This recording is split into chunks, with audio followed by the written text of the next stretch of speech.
Reuben Vance carried water to a crew of 40 men while the best wheat crop in 4 years stood cut and drying in the shocks behind him. His shoulders were wide and his back was bent, and every man on that field thought they knew exactly what he was. A pair of canvas water sacks, sweated through. A drifter's hat. $2 a day for the use of his spine. He set down a roll of canvas at the edge of the threshing ring. Inside it, hand-ground tools, oiled and wrapped like a surgeon keeps his knives.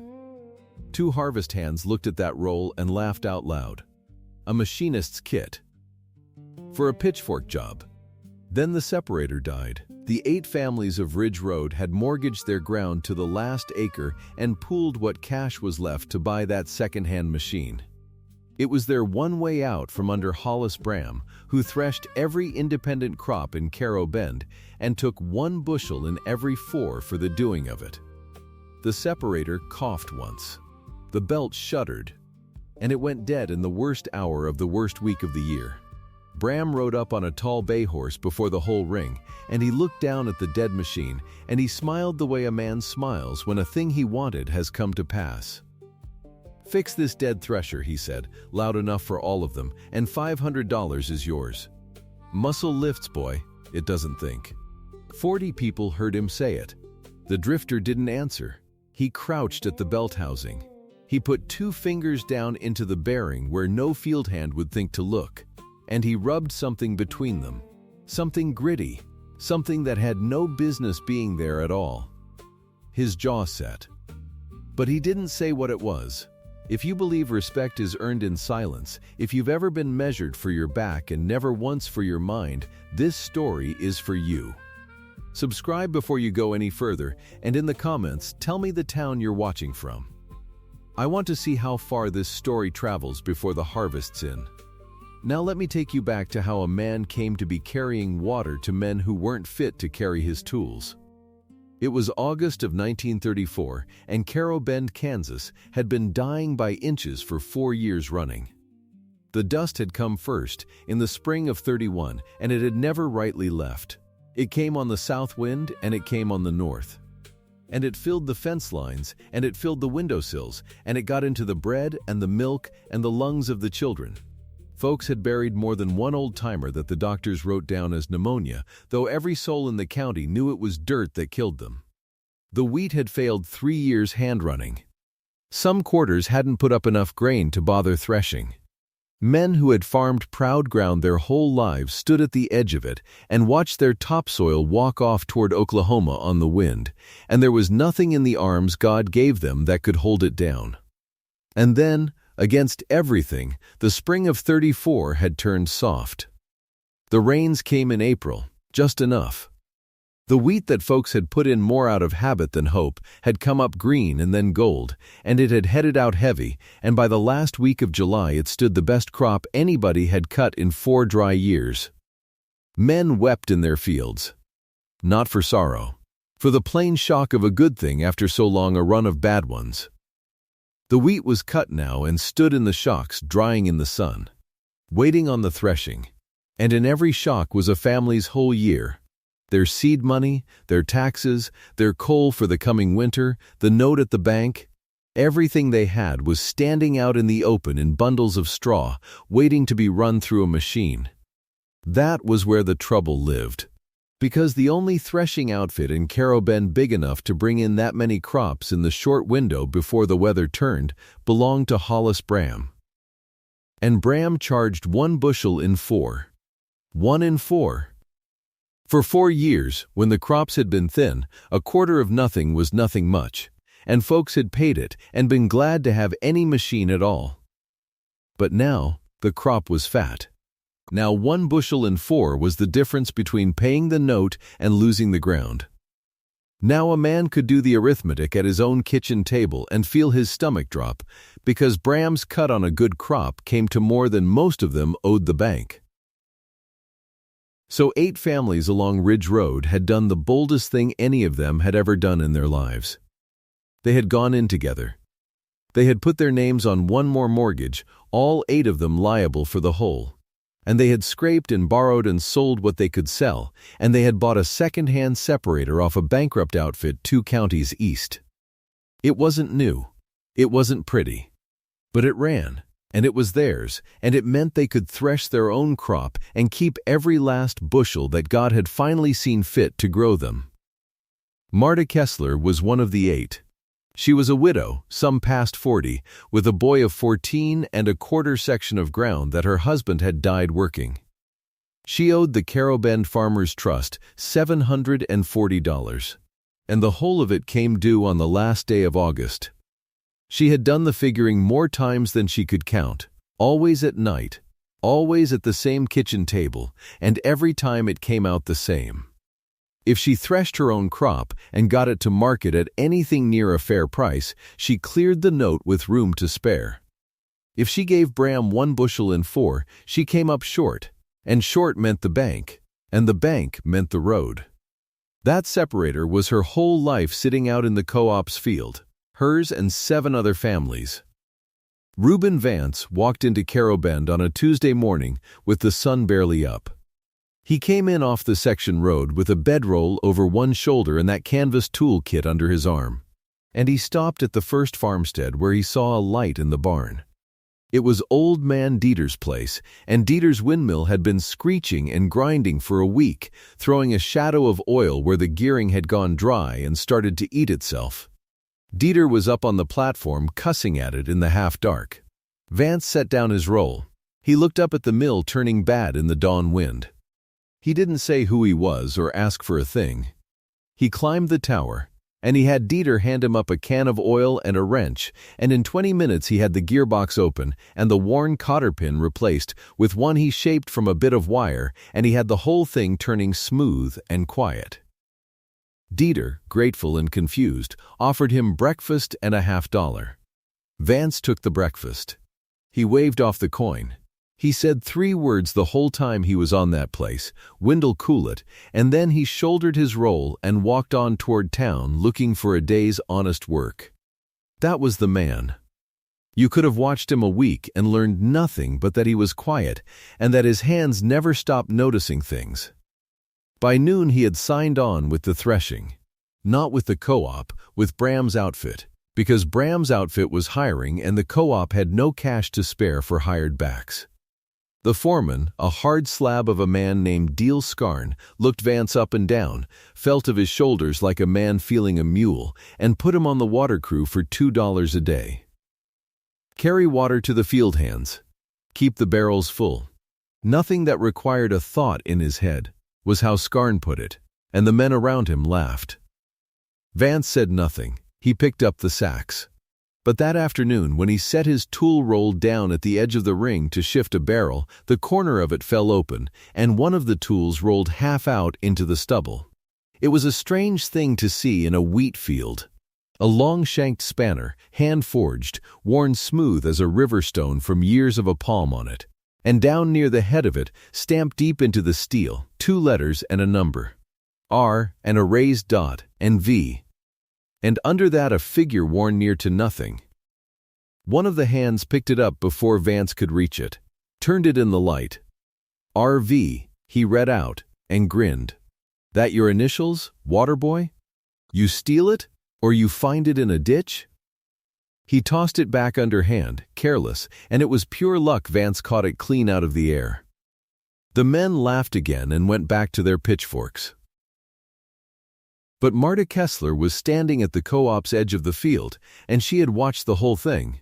She had watched the drifter catch that stamped tool the way a mother catches a falling child. And she had noticed, the way a careful person notices, that this water carrier didn't watch the men.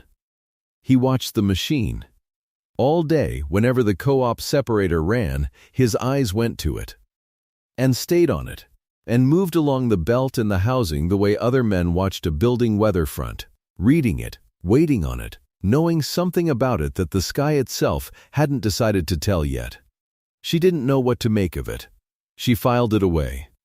That evening the county agent drove out from town in his dusty coupe, and he stood on the running board so folks could hear him.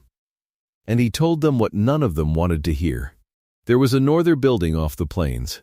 He'd had it on the wire from Dodge City. 3 days out, maybe 4, but coming, and coming hard, the first real weather front of the season. And it would bring rain, the soaking kind that the dry ground would gulp down and the shocked wheat would drink up like a sponge. And shocked wheat that got wet, he told them, and every farmer there already knew, would sprout and mold in the head within 2 days of a hard rain. Sprouted wheat was worth pennies. Sprouted wheat wouldn't clear any man's note. So there it was, laid out plain. They had 3 days, 4 at the outside, to run every shock in the Ridge Road fields through that second-hand separator and get the grain into sacks and under roof before the sky opened. 3 days. It could be done, barely, if the machine ran steady and the crews worked from dark to dark. If the machine ran. The co-op separator ran beautiful for exactly 1 day. They started it at dawn the next morning, and the whole Ridge Road crew came out, men and women and half-grown children, and the wheat began to move. The bundles went up on the feeder table, and the machine took them, and the straw blew out one end in a golden arc, and the clean grain ran out the other into the waiting sacks. And it was, for a few hours, the finest sound any of them had heard in 4 years. The sound of their own crop, going into their own sacks, with no man taking a bushel-in-4 for the privilege. Marta stood at the grain spout and let the wheat run through her fingers and thought about $740, and for the first time in a long time she thought she might just make it. The trouble started small. A shudder in the main belt, near noon of the second day. A wobble that hadn't been there before. The men slowed the feed and it steadied, and they told each other it was nothing, an old machine settling in. But Reuben Vance, carrying water past the ring at just that moment, stopped in his tracks and turned his head toward the sound the way a doctor turns toward a cough he doesn't like. He stood there a moment too long. Then Scarn hollered at him to move the water, and he moved it. An hour later the shudder came back, worse, and an hour after that, in the hottest part of the afternoon, with a third of the crop still standing in the shocks and the sky in the west just beginning to haze up along the bottom, the separator gave one hard, grinding cough. A sound like a man's knee going out under him, and quit. Dead, the belt slack, the great drum silent. The crew standing around it in the sudden quiet, not understanding yet what it would cost them. They tried everything 8 farmers know how to try. They checked the engine, and the engine was fine. They checked the belt, and the belt was whole. They pulled the covers and looked at gears they didn't understand, and touched them and put the covers back. Somebody's cousin who'd worked in a garage in Wichita spent 2 hours on it and came away wiping his hands and shaking his head. It turned hard, he said. Something inside was binding, something in the guts of the thing, and he didn't have the knowing of it, and he didn't have the parts. And here was the second blow, the one that told some of them, the sharp ones, that maybe this wasn't only bad luck. They sent to town for a mechanic, and there wasn't one to be had. The only man in the county who could truly work a separator was on Bram's payroll, and Bram's outfit was booked solid, every hour of every one of the next 4 days spoken for, threshing crops clear on the far side of Carrow Bend. Booked solid at exactly the wrong moment. A man could call it chance. Or a man could stand there in the failing afternoon and start to wonder whether Hollis Bram, who owned the biggest spread in the county and sat on the board of the very bank that held their note, had booked his crews solid on purpose, so that when the co-op's second-hand machine went down there would be no help in all of Carrow Bend for love or money. While they stood there arguing about it, a stranger's automobile came bumping down the section road and pulled up at the ring. Out of it stepped a neat round man in a town suit and a straw boater with a sample case in his hand and a salesman's easy way about him. Vern Holloway, he named himself. A traveling field man for the company that built separators back east, in fact, he said. The very company that had built the machine standing dead in front of them some 15 years back. He was passing through, he said, on his way to call on Mr. Bram about a new machine, and he'd seen the crowd and stopped. He walked around the dead separator with his hands behind his back, clucking his tongue at it like a man at a horse auction. He knew the model. Knew it well. Ran his hand along the housing, almost fond. "Fine old iron, this," he said. "You know what makes these run so sweet? The feeder governor on 'em. Best thing anybody ever bolted onto a threshing machine. The Vance governor. Every separator we've sold in this whole part of the country these last dozen years runs that same design. Fellow that drew it up was a genius, plain and simple. Pity what happened to him. He said it the way a man says a thing he's said 100 times, easy and meaning nothing by it, and then he moved on to look at the belt. Nobody in that ring so much as glanced at the water carrier standing off at the edge with 2 empty sacks over his shoulder. Why would they? The name went right past them all, a bit of salesman's patter, gone on the wind. Nobody connected the Vance governor to the drifter named on nobody's lips.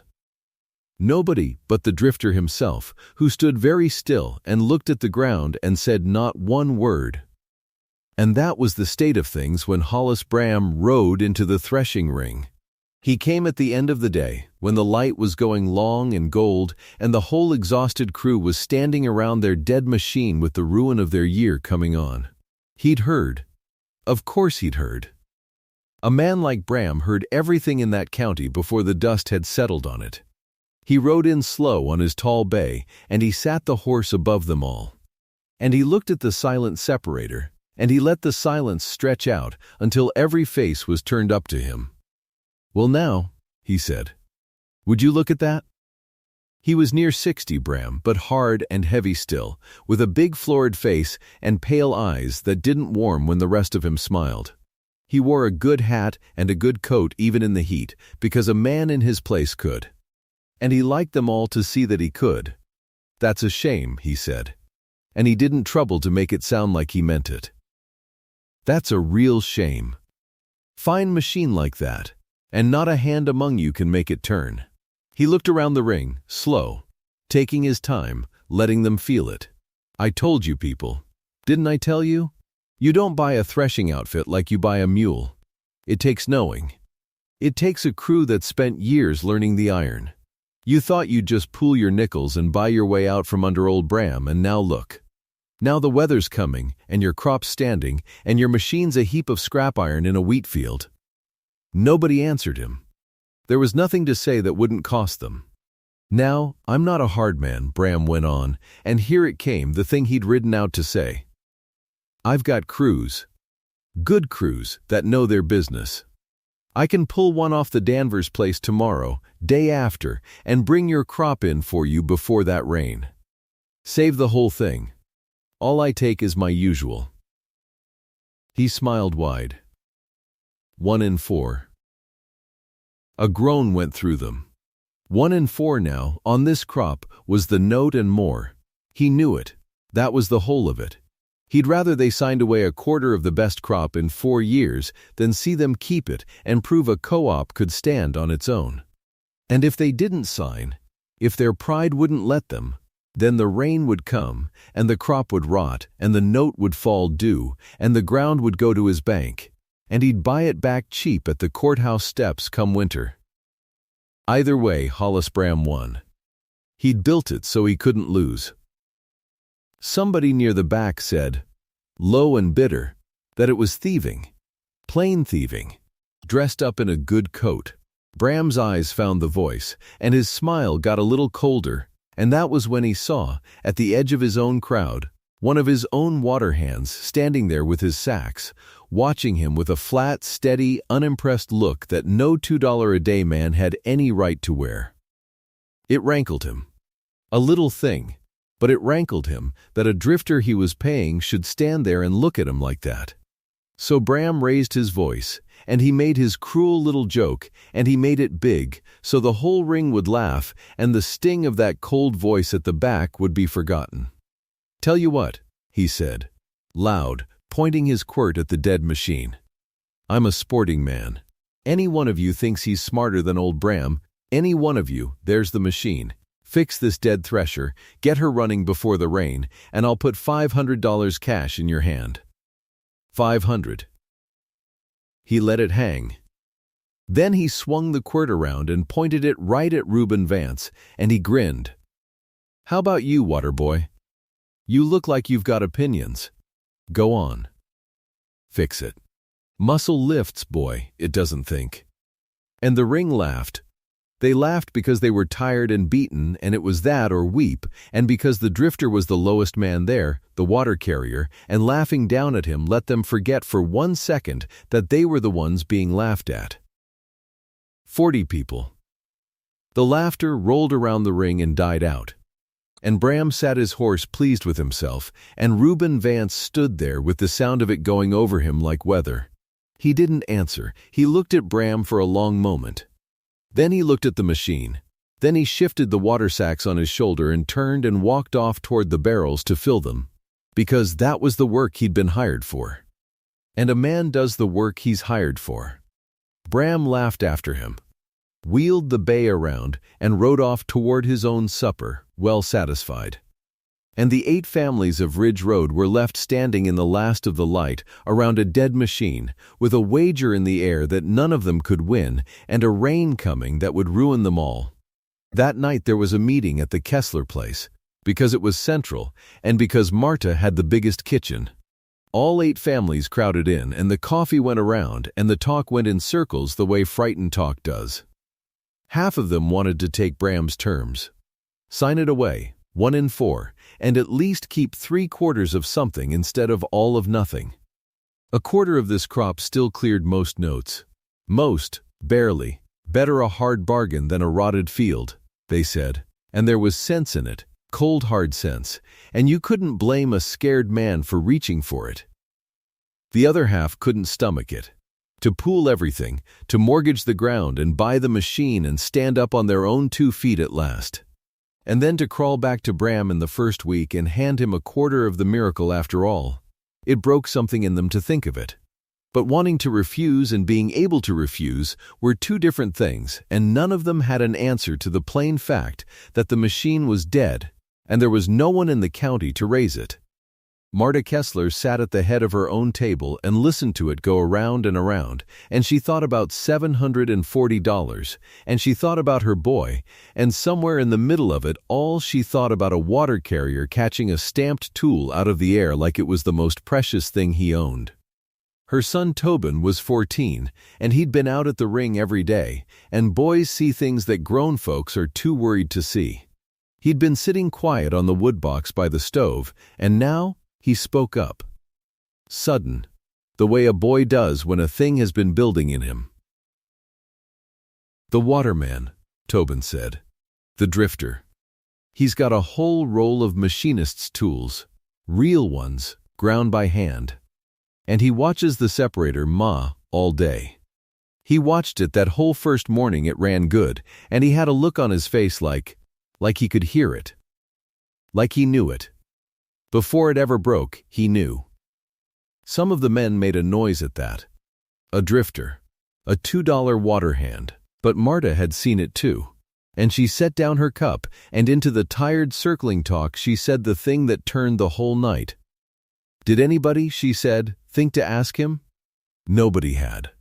Of course nobody had. You didn't ask the water carrier to raise the machine 3 garage men and a factory field agent had walked away from.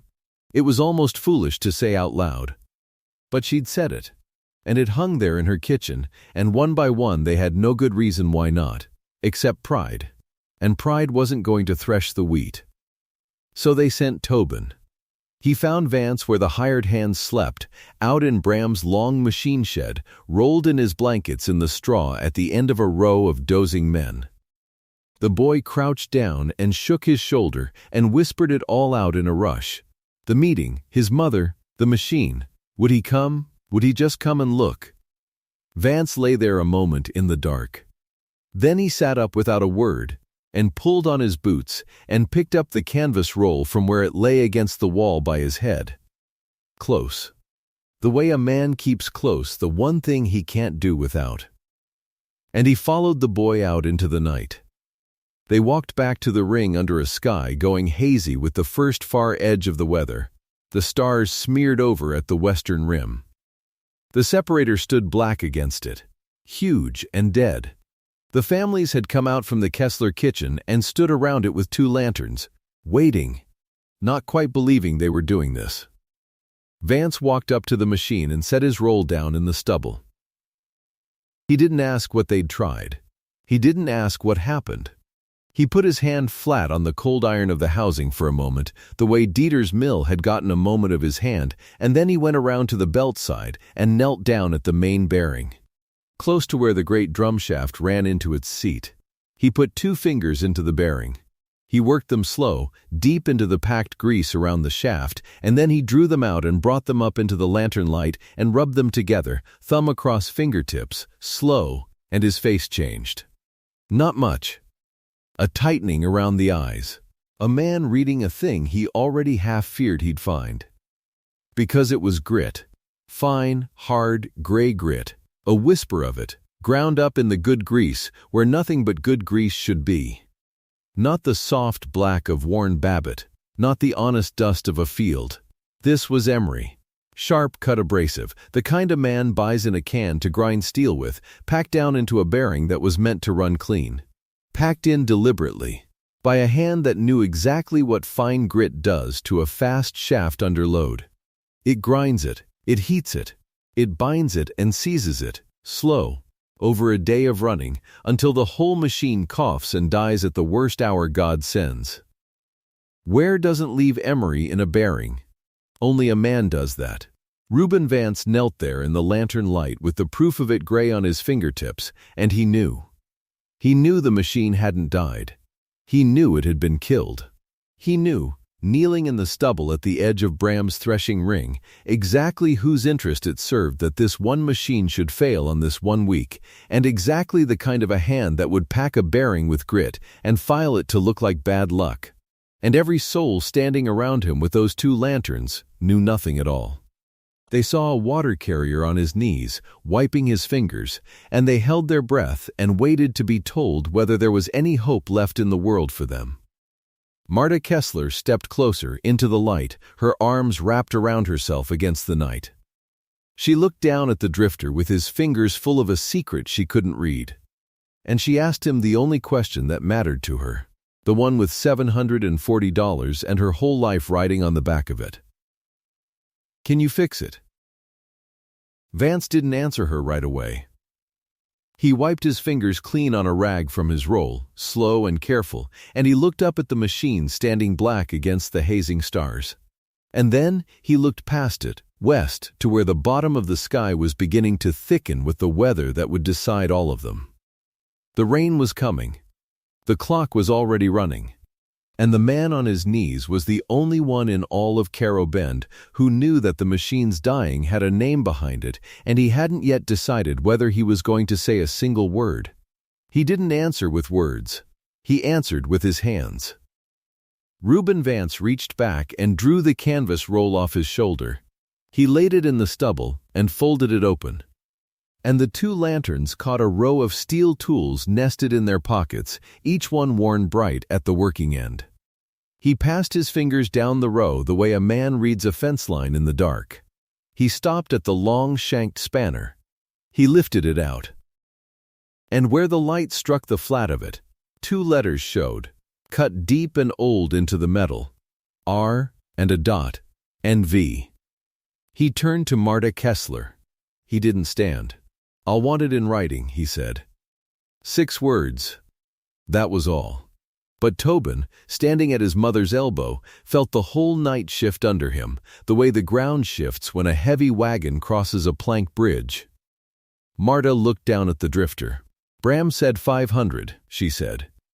"You heard him." "I heard him," Vance said. "So did 40 men.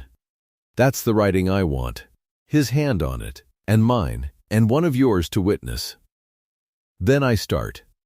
She sent Tobin running. The boy went across the dark fields with his coat flapping, and he woke the county agent, and the county agent came in his nightshirt with a lamp and a fountain pen, and by the time the paper was drawn, Bram himself had ridden out to see what the fuss was. Because a man like Bram cannot bear to have a thing happen in his county that he did not start. Bram sat his horse at the edge of the lantern light. He read the paper the agent held up. He laughed, short and mean. The same laugh he'd given in the daylight before 40 people. "You're serious," Bram said. "You'd stand a water carrier up against my machine and pay for the privilege of watching him fail." "I'd pay to be right," Vance said. And he took the pen. He signed. Bram signed, because signing cost him nothing. Because in his own certain heart the machine was dead, and the money was safe, and this was only a longer way to enjoy the drifter's beating. He signed the way a man signs a thing he's already spent. Then Vance went to work, and the whole of Carrow Bend that could be woken came out to watch him do it. He took the belt off first. He walked its length and turned it in his hands and found nothing wrong with it and set it aside, and the men who thought the belt was the trouble went quiet. Then he opened the main bearing housing all the way. The housing he'd only put 2 fingers into before, and he took the cap off and he showed them nothing yet. He wiped the grit into a fold of clean rag and slipped the rag into his shirt. He said not one word about what it was. He pulled the main pulley next. That's where the second thing was. There is a small steel key that sits between a pulley and its shaft. A little half-moon of metal set into a slot, and it is the whole reason a turning shaft turns the wheel and not just itself. Machinists call it a Woodruff key, for the man who made them common. It is nothing to look at. It is smaller than a thumbnail. And a whole harvest can ride on it. Vance drew the pulley and held the key up to the lantern. "See that?" he said, quiet. To nobody and to all of them. He tilted it. On one flat of the little key you could see it if you knew to look. Bright scratches, fine as hair, running crossways. This was filed. Filed thin, on purpose so it'd hold through the light running and let go under a full load. Sheared clean this afternoon. That's your dead machine right there. That and one other thing I'll come to. He set the ruined key on the board beside him. He did not raise his voice. But Vern Holloway, the maker's field man, had come out with the rest, and Holloway pushed in close, and Holloway picked up the little key and held it to his own eye, and Holloway's face changed. "That's not where," Holloway said. He said it low to Vance, but the men nearest heard it. "A shaft key don't wear like that. Somebody put a file to it." "Somebody did," Vance said. And he turned back to the machine, because the file marks could wait, and the sky could not. The sky.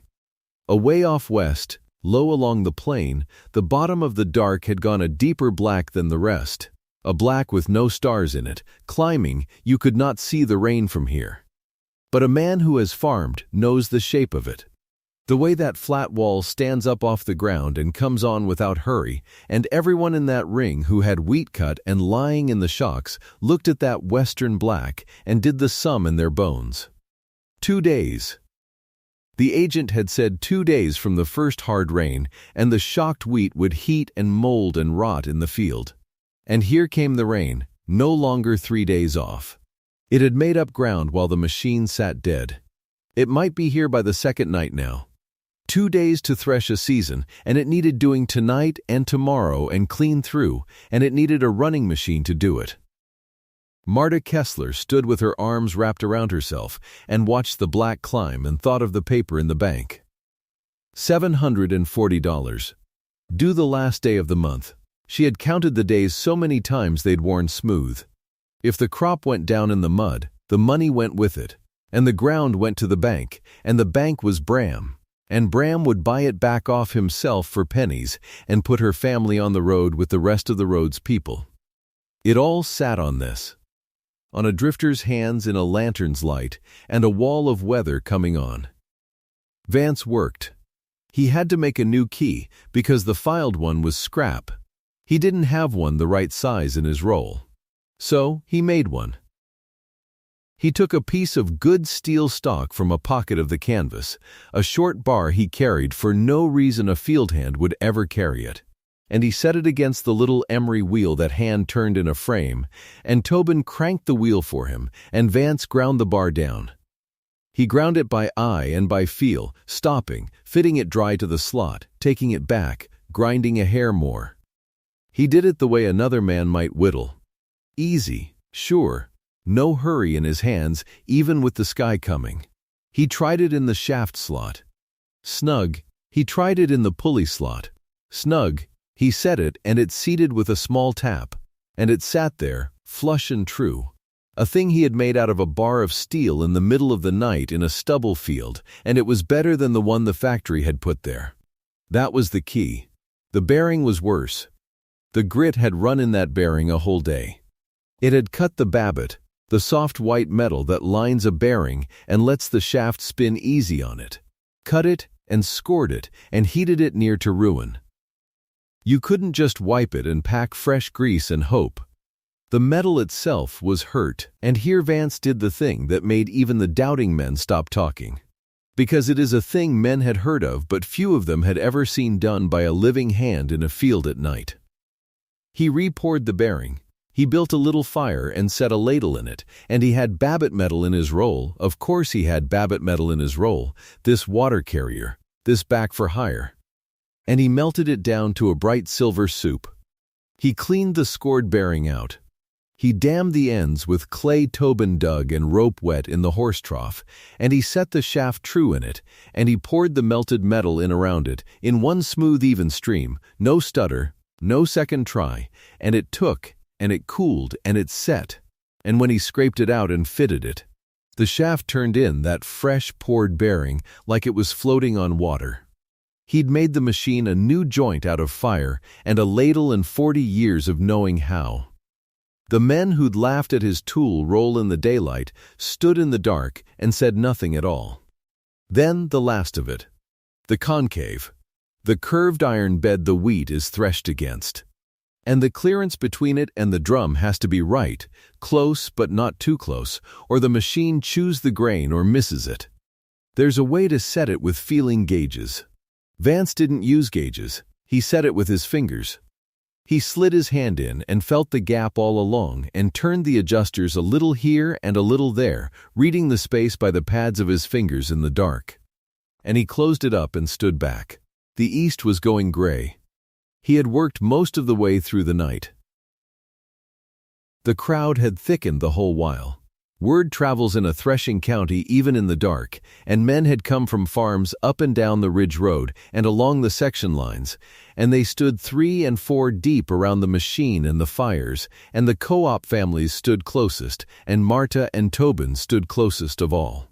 And somewhere back in that crowd Hollis Bram sat his horse in the grayness, with his foreman Deal Scarn beside him, and Bram had not gone home to bed, because a certainty like Bram's has to stay and watch itself be proved.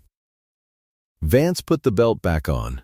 He walked once around the machine, touching it here and there the way you'd gentle a horse. He climbed to the engine and set the choke and the spark. He took the crank. "You'll want to stand off it," he said to the ones nearest the belt. That was all the warning he gave. He turned the crank. The engine coughed. He turned it again, and it caught, and it ran rough, and he stood a second with his head cocked, listening, and reached and touched the spark lever a hair, and the rough smoothed out into a steady even beat. He let the engine settle. Then he threw the belt tight and brought the load onto it. The main drum began to turn. Slow at first, and then quick. And then it came up to speed with a rising sound that any farm family knows and loves. The deep, clean roar of a threshing machine running right. The sound of a harvest happening. The sound they had thought 2 days ago they would never hear come out of their own machine again. It ran. The new key held. The new bearing spun cool. The concave took the load, and the drum did not bind, and the whole machine sang, steady and true, in the gray light of the morning, inside the hour Hollis Bram had sworn to God and 40 men no man alive could do it in. For a moment nobody made a sound but the machine. Then somebody laughed, a farmer, out of pure joy, and somebody else whooped. And the co-op men were pounding each other and pounding Vance's shoulders, and Tobin was jumping, and Marta Kessler had her hand pressed over her mouth, and her eyes were running, and she was not ashamed of it. The machine ran. The machine ran. Vance let it run. He listened to it a while, the way a doctor listens to a chest. Then he throttled it back down and threw off the belt and let it come to rest, because there was more crop than dark left and the real threshing would start in an hour and he'd need it whole for that. He climbed down. And here is where another kind of man would have turned to Bram and crowed. Here is where a man who'd been laughed at in the daylight would have made the boss eat every word in front of the whole county. Vance didn't. He walked to the board where he'd laid his ruined evidence. He picked up the little filed key, and beside it he tipped out, from the fold of rag in his shirt, a small pinch of gray grit, and it caught the morning light dull and dark against the clean board. "I want to say one thing," Vance said, and the crowd hushed to hear it, because he'd said so little all night. "So there's no mistake about it later. I didn't fix your machine." He let that sit. "There was nothing wrong with your machine that a good machine does to itself. I fixed what your man broke into it." He held up the key so the file marks caught the light. "Somebody took a file to this, thinned it to shear under a full load so it'd run just long enough to look sound and then quit at the worst hour it could quit." He set it down. He nudged the pinch of grit with one finger. "And somebody packed this into the main bearing. That's emery. Grinding grit. It doesn't get into a bearing by accident, and it doesn't come from where. A man puts it there, on purpose, with his own hand, to grind a good machine to death slow enough that it looks like bad luck. Both of these were done to this machine before it ever ran a day. This machine didn't die. It was killed." The joy went out of the crowd, and something colder came in. Vern Holloway stepped forward into the open. He had the little key in his own hand now, and the maker's man knew grit when he saw it, and he'd already seen the file marks with his own eye. "He's right," Holloway said, loud, so the whole ring had it. "I've sold and serviced these machines 11 years. That key's been filed, and that in the bearing is fresh emery, packed deliberate. I'll say so anywhere a man wants me to say it. This separator was sabotaged." Now the eyes began to move. They moved the way eyes do in a crowd when everyone starts to think the same thought at once. They went from the board to Holloway, and then they began to slide, one by one, back through the crowd to where Hollis Bram sat his horse and to the hard man beside him. Deal Scarn. Because it was Scarn who ran Bram's cruise. It was Scarn who'd have had the reach and the reason. And it was Scarn who, when all those eyes came to rest on him in the gray morning, did the worst thing a guilty man can do. He answered a question nobody had asked him yet. "I never touched their machine," Scarn said. "Too fast, too loud. You can't prove I was ever near it." "Nobody said you were near it," Vance said, mild as milk. And Scarn heard what he'd done, and his face went the color of ash. Bram moved his horse forward then, because Bram could feel his own morning slipping, and Bram had spent his whole life not letting things slip. "This is a circus," Bram said, big and flat, riding over the top of it the way he rode over everything. "A drifter tells a story, and a salesman with a machine to sell backs him up. What a surprise. There's no proof of a thing here but a broke key that broke because it was a cheap second-hand machine bought by men who couldn't afford a good one. The wager was to fix a dead Thresher. Fine, I'll not stand here and be robbed on a lie. That paper's void. Get these people off my ring, and let's—" "It's not your ring," Marta Kessler said. She said it clear, into the quiet, and it stopped him because nobody expected the widow to be the one. She'd stepped out from beside her son, and she stood there small in the big morning with her arms no longer wrapped around herself. "It's the Ridge Road fields," she said. "It's our machine and our crop and our ground that we mortgaged to the last dollar to get out from under your 1-bushel-in-4. And you sat on that horse yesterday and laughed at a man in front of 40 people and put your own name to $500 because you were sure. You were so sure. Well, he fixed it. In the hour you said couldn't be done. So which is it, Mr. Bram? Is he a liar, and your machine wasn't touched, and you owe him $500 for fixing what wasn't broke? Or was it touched, and you owe him $500, and you owe the rest of us an answer about whose file did it?" 40 people had heard the wager. Now those same 40 stood and watched Bram have no place to put his feet. Both roads went to the same debt. He'd built the trap with his own certainty, and he'd signed the door shut with his own pen. And it was into that silence that Vern Holloway did the thing that finished it. Not out of any plan. Out of a salesman's habit of picking up a good tool and reading it. Holloway had wandered to the canvas roll lying open in the stubble, and he'd crouched, and he'd lifted the long spanner out of its pocket, turning it in the growing light the way a man turns a fine thing to admire it. And he saw the letters cut in the flat of it. And under the letters, a number, worn but readable. And Vern Holloway, who had sold and serviced these separators 11 years, who knew every part in them down to the little half-moon keys, went very still. R.V., he read aloud. Then he looked up, and he looked at the drifter, the water carrier, the back for hire, and his voice came out not quite steady. Reuben Vance. That's my role, Vance said. I'd take it back. Holloway didn't hand it back. He stood up with it, and he turned to the whole ring, and what he said to all of them. Because a thing like this a man cannot keep in his own mouth. You don't know who this is, Holloway said. Do you? Any of you? He held up the spanner. There's a governor in the feeder of that machine. The little device that meters the wheat in even, so the drum don't choke and don't run empty. It's in near every separator in this county and the two beside it. In the catalog it's got a name. It's called the Vance Feeder Governor. Because a man named R.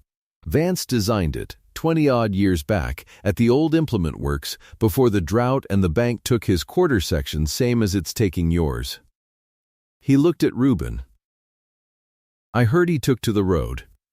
I never thought I'd. He stopped. He shook his head. Every separator in 3 counties runs your governor. Miss Vance, your own design threshes half the wheat in this country. And Hollis Bram had you carrying his water sacks at $2 a day and laughed in your face. You could hear the machine ticking as it cooled. Nothing else.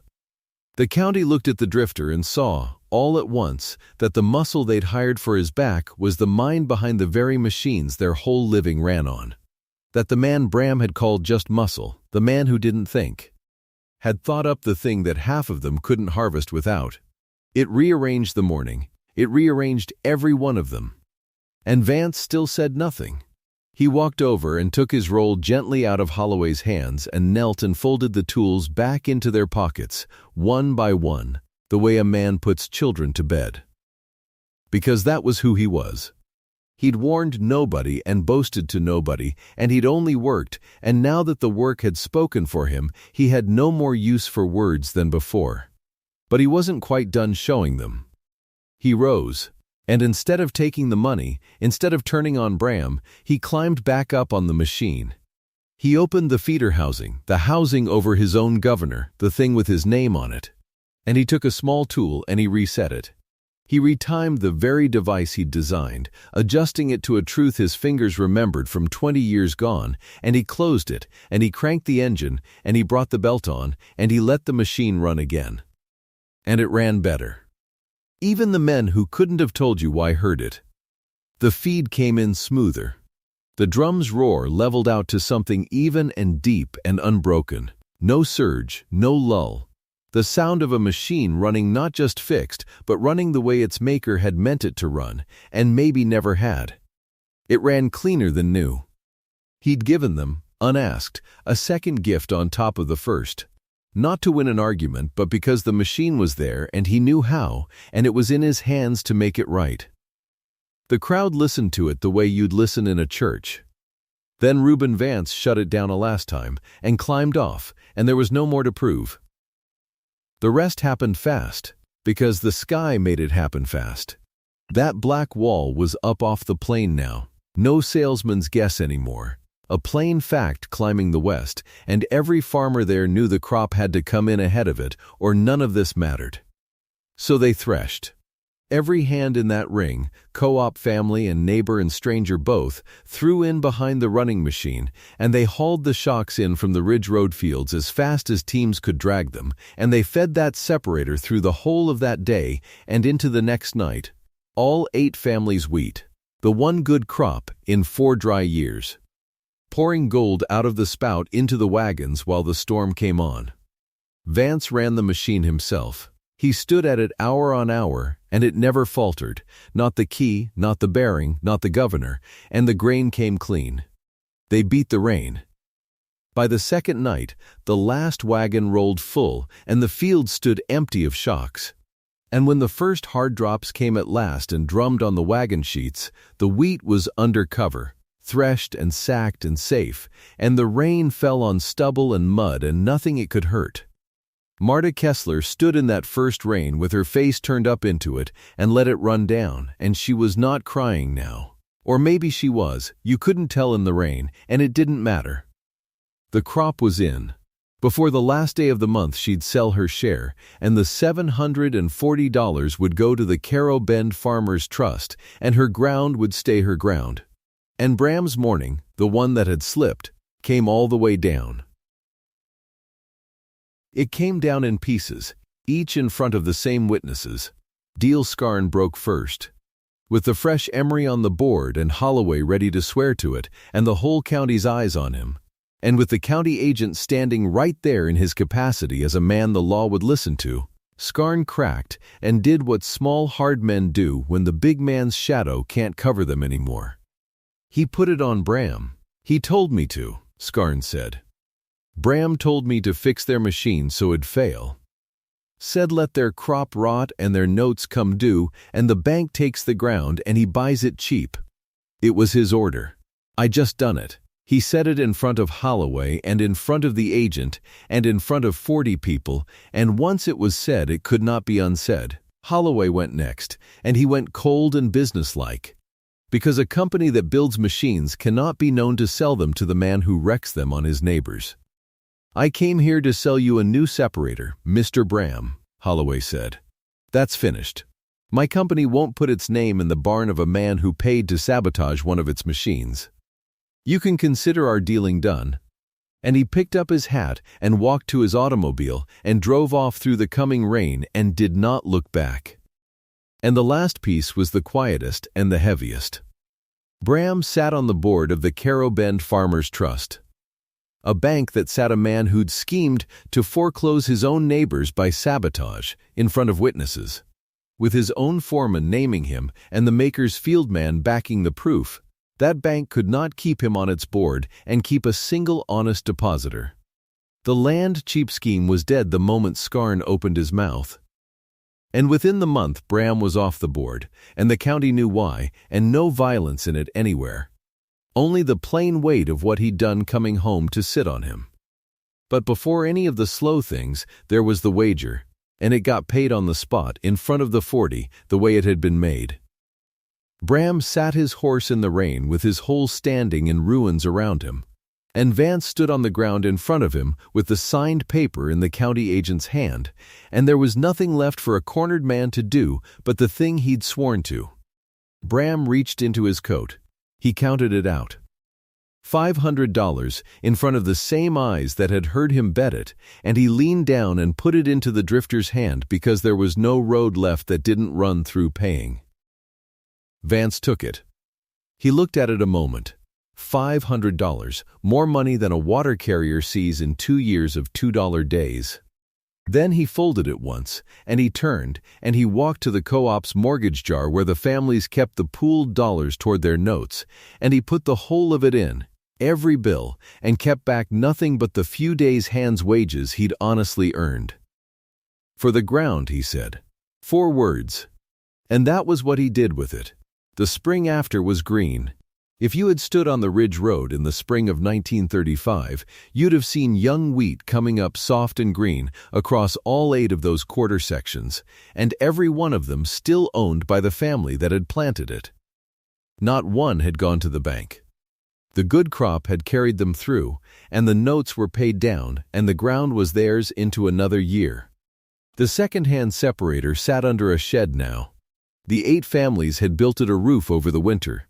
A good roof on good posts, because a machine that had saved them was a machine you sheltered. And the machine ran the Vance governor, retimed by the man's own hand, and it ran clean.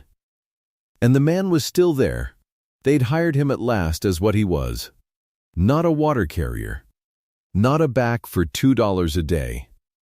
The Ridge Road Co-op kept Reuben Vance on to run and mind their machine and the machines of half the neighbors besides, because the county had learned something that winter, and what it had learned was to ask the quiet man first. There was a dry joke that went around, gentle, the kind of joke a place tells on itself.